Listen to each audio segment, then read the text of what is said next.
They thought they could steal his land and silence his history. A black man watched as an entire neighborhood rose on the soil his family had owned for generations. 35 gleaming homes built where his roots once ran deep. No one asked permission. No one cared. But what the developers and their powerful HOA didn't know was that the land itself held a secret, and so did he. When his patience finally broke, he opened something far greater than a legal battle. What followed would wash away more than just houses. The question is, was it justice or revenge? For most of his life, Elijah Brooks lived quietly, tucked away on the edge of a small southern town. His land wasn't just dirt and trees, it was legacy. Passed down from his great-grandfather, who had once toiled as a sharecropper before finally buying the very ground he once worked. The property stretched 4 acres, dotted with towering pines, fertile soil, and, most importantly, a reservoir he had carefully managed for decades. It was a place of history, of pride, and of survival in a world that had rarely given his family an easy chance. Elijah wasn't a wealthy man, but he was content. He farmed part of the land, leased small plots to local neighbors, and spent countless hours maintaining the dam that held back a wide stretch of water. To him, it was more than just a reservoir, it was protection. A living reminder of how his family had carved stability out of hardship. Each generation had added something to the land, and Elijah took pride in preserving it. He was the kind of man the community knew, soft-spoken, steady, with a reputation for hard work and quiet dignity. Those who respected him saw him as a cornerstone, a man who carried history with humility. But there were others, especially newcomers, who looked at his land differently. They didn't see the blood and memory woven into every acre. They saw opportunity. The town was changing.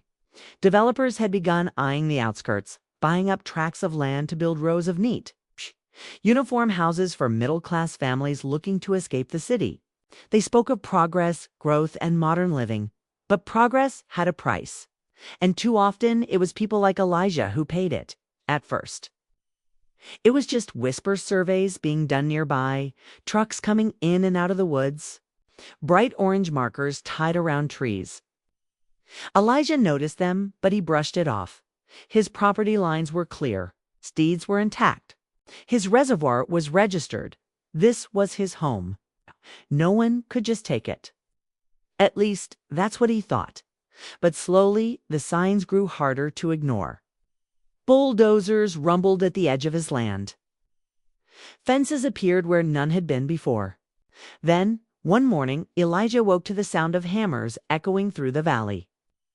When he drove down the dirt road that cut across his property, his stomach turned. Dozens of foundations had already been poured, framing out what would soon become an entire neighborhood. 35 homes, all rising from the soil his family had owned for generations. He stood there, gripping the steering wheel, stunned. No paperwork, no notice, no court hearing. Houses climbing higher, each day while strangers smiled and waved as though nothing was wrong. It was as if he had been erased, his history bulldozed under concrete and shingles. Neighbors tried to reassure him, telling him to get a lawyer or fight it in court. But Elijah knew better. He'd seen it before. He knew the long, exhausting battle that came when a black man tried to stand against powerful developers, against an HOA backed by money, influence, and politics. His voice would be drowned out, his history dismissed, his ownership questioned until it was stripped away piece by piece. Still, Elijah wasn't a man who acted out of impulse. He held his silence, tending to his dam, keeping his land in order, waiting, watching. He let the developers keep building, let the families move in, let the HOA stake their claim. All the while, he knew something they didn't. The entire neighborhood sat downstream of the reservoir, a body of water controlled by the dam he had maintained his whole life. The question wasn't whether Elijah had power. The question was how long he could keep it contained. At first, Elijah told himself it was just a mistake, some zoning error, some paperwork shuffled in the wrong drawer. But as weeks turned into months, the mistake only grew. Streets were paved. Across his land, streetlights installed, playgrounds hammered together. The hum of saws and the crack of hammers never stopped. Where his grandfather's crops once stood, now stood polished signs boasting, "Welcome to Willow Creek Estates, a premier HOA community." It was a cruel sight. Elijah's family name had been tied to that soil for generations, yet not a single trace of it was acknowledged. No one knocked on his door. No one asked his permission. Instead, homeowners drove in with moving trucks, waving at each other like they were pioneers settling untouched ground. To them, this was fresh land. To Elijah, it was theft in broad daylight. But the insult didn't stop there. Soon came the HOA letter's formal notices with his name misspelled, claiming he was in violation of community regulations. They told him his fencing was not up to standard. They threatened fines for unkempt property. He even demanded he drain his reservoir, calling it a safety hazard for the families now living downstream. It was as if the invaders weren't satisfied with stealing his land. They wanted to erase his presence entirely. Elijah knew what this was. He'd seen it before in smaller ways. The suspicious glances at stores, but Times officials misplaced his paperwork. The subtle reminders that his blackness was reason enough to be doubted. But this wasn't subtle. This was blatant. 35 homes, all built on the backs of power, privilege, and the assumption that his voice would never matter. The more he resisted, the heavier the pressure became. HOA board members showed up at his gate in pressed shirts and polished shoes, smiling as they spoke down to him like a child. They promised compensation if he signed his rights away, a fraction of the land's worth. When he refused, the smiles dropped. The threats began. "We'll take it to court. You'll lose everything. Best not to fight what's already decided." Elijah didn't shout. He didn't argue. But inside, a fire was building. He remembered his grandfather's stories of how the land had been won through blood, sweat, and sacrifice. He remembered his father's warnings about how quickly it could all be stolen again. Now, living proof stood before him. Families sipping lemonade on porches built on stolen soil. Children laughing on playgrounds where his crops once grew. And the worst part? They looked at him like he didn't belong, like he was the intruder one. Evening, as Elijah drove past the neighborhood, he slowed at the sight of a community watch sign. Just below it, 2 men in lawn chairs sat with folded arms staring at his truck as he passed. No words, no greetings. Just eyes that told him he wasn't welcome on his own land. That night, he lay awake listening to the hum of crickets and the faint rush of water against the dam. He thought about every legal battle his family had fought just to keep what was theirs. He thought about every smile turned into a sneer the moment they realized his skin color. He thought about every injustice, swallowed because fighting back meant risking everything. But this time was different. He wasn't powerless. Not here, because while the HOA controlled their bylaws, while the developers controlled their blueprints, Elijah controlled the one thing none of them could touch: the dam. A wall of concrete and steel holding back millions of gallons of water, perched directly above the shiny new streets of Willow Creek Estates. Every time he stood on that dam looking down at the houses below, the tension grew. The reservoir was a silent witness to his rage, a sleeping giant waiting for his command. The homeowners laughed and watered their lawns, unaware that their picture-perfect community sat on borrowed time. Elijah had been patient his whole life. Patient when he was disrespected. Patient when he was ignored. Patient when his history was stolen. But patience has limits, and soon the water would have none. The storm came without warning. Dark clouds rolled in across the valley, winds bending. Trees as thunder cracked in the distance. The homeowners of Willow Creek hurried inside, pulling lawn chairs and toys off their manicured yards. They worried about wet driveways, about shingles rattling in the wind. But for Elijah, the storm wasn't just weather, it was a mirror of everything he had carried inside for years. He stood on the dam, rain pelting his skin, staring down at the rows of new homes below.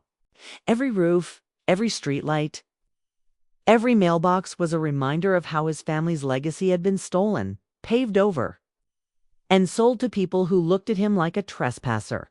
And then, as if fate itself wanted to force the moment, the HOA trucks arrived. 3 of them. Men in press jackets and polished shoes climbed out, holding clipboards under umbrellas. They marched right up to Elijah's property, shouting over the storm, "Mr. Brooks, this reservoir is a hazard. We've filed with the county. Phew! Don't drain it immediately. We'll force the order through. You'll be liable for damages. Liable for damages." The word hit Elijah like a slap. 4 generations, his family had been denied, cheated, and erased. Now, after stealing his land, after building 35 homes on soil they didn't own, they had the audacity to threaten him. The storm surged louder, the water below churning violently, as though the earth itself was tired of swallowing injustice. Elijah's heart pounded. He saw flashes of his grandfather's hands, scarred from work, yet steady as they signed the deed to this land. He heard his father's voice reminding him to hold on to it no matter what. And now here he was, standing against polished men who didn't care about history. Only profit. Lightning split the sky, illuminating the faces of the board members. They weren't pleading. They weren't negotiating. They were demanding, as if Elijah had no choice. No power, no voice. And in that moment he realized something chilling. They had never feared him. They never thought he could do anything to stop them. But they had forgotten the damn dot. The rain intensified. The reservoir swelling higher, the gates groaning under the pressure. Elijah walked slowly to the controls, every step echoing the generations. Behind him, the men shouted, their voices sharp with panic now. "Don't touch that. You'll regret it. We'll ruin you in court." Court paper. Words, all the tools they had always used to strip men like him of what they owned. But the water didn't answer to courts. The dam didn't care about paperwork. For the first time in his life, Elijah felt control, raw, undeniable control. His hands trembled, not from fear, but from the weight of the decision pressing down on him. The storm roared, the reservoir surged, and the voices of the HOA men turned to frantic yells. He gripped the lever. He thought of the laughter of children playing on land that wasn't theirs to claim. He thought of the smirks of board members telling him his history meant nothing. He thought of every moment he had been told to wait, to be patient, to fight the right way. And then, with a force that shook his entire body, he pulled, the gates screamed open, and the water exploded forward like a beast unleashed. A wall of churning, unstoppable currents surged through the valley, ripping across streets, sweeping away lawns, swallowing the houses that had risen on stolen ground. Lights flickered and died. Alarms wailed.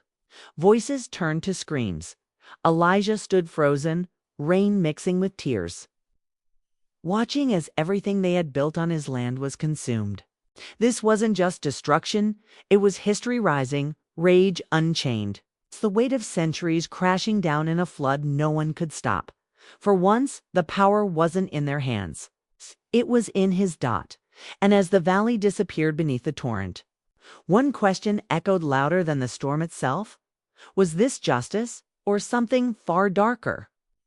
When the floodwaters finally receded, Willow Creek Estates was no longer the pristine picture of suburban progress it had once been. The streets were buried in mud, homes stood gutted and broken, and the carefully curated lawns lay twisted beneath debris. What had been built on arrogance and stolen history was now a wasteland. But Elijah did not stand victorious. He stood hollow, staring at what he had unleashed. For generations, his family had endured loss, humiliation, and erasure, yet never had they struck back in this way. The weight of what he had done pressed down on him. Yes, he had power. Yes, he had reminded them that the land was never theirs to take. But as he looked over the wreckage, he felt something deeper: grief. Grief that it had come to this. Grief that justice had never been an option unless it wore the mask of destruction. In the days that followed, the story spread like wildfire. News crews descended, cameras framing Elijah not as a man wronged, but as a dangerous villain. Headlines. Read, Black landowner destroys subdivision. Commentators debated whether he was a criminal or a radical. Few asked why 35 homes were allowed to be built on land that was never legally relinquished. Fewer still asked why his warnings. His rights, his very existence, had been ignored until the flood forced them to see him. This is the pattern of history. A black man silenced until his anger becomes impossible to ignore, then defined not by the injustice he endured, but by the reaction born of it. Elijah became another symbol in a long, painful chain. Denied agency, denied justice, denied humanity. Until the story could no longer be contained, and yet behind the sensational headlines, there were whispers. People who saw not just the flood, but the truth beneath it. People who asked how 35 homes could be erected on a man's ancestral land without his consent. People who saw how the HOA letters, the threats, the surveillance were not isolated incidents, but echoes of a system that had always told Black Americans they did not belong. Even when the land was theirs, Elijah's flood was more than water. It was a revelation. It forced a town to see what it had tried to ignore. It forced a country to confront the question it keeps burying. How many times can you erase a people's history before the ground itself rises in protest? And that's the truth that lingers long after the storm clears. Elijah's story is not just about one man and one neighborhood. It is about centuries of dispossession, about Black families whose land was stolen through intimidation, fraud, or legal loopholes. It is about the way power defines justice and how silence is demanded until rage explodes. For some, Elijah was a criminal. For others, he was a warning. But for anyone willing to look deeper, his story was a mirror. A mirror showing that racism is not always burning crosses or shouted slurs. It is paperwork misplaced, ownership questioned, history erased, and dignity stripped away piece by piece until nothing remains. The flood at Willow Creek is over. The waters dried, the houses rebuilt, the headlines faded. But the question remains, how many more Elijahs will it take? How many more stolen legacies must be buried under progress before this country stops pretending that injustice is an accident? Because the truth is simple.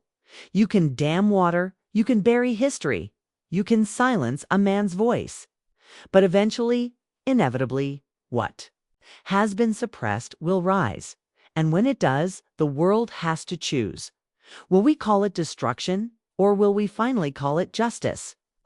If this story moved you, don't stay silent, share it. Leave your thoughts in the comments and let the world know these stories cannot be ignored.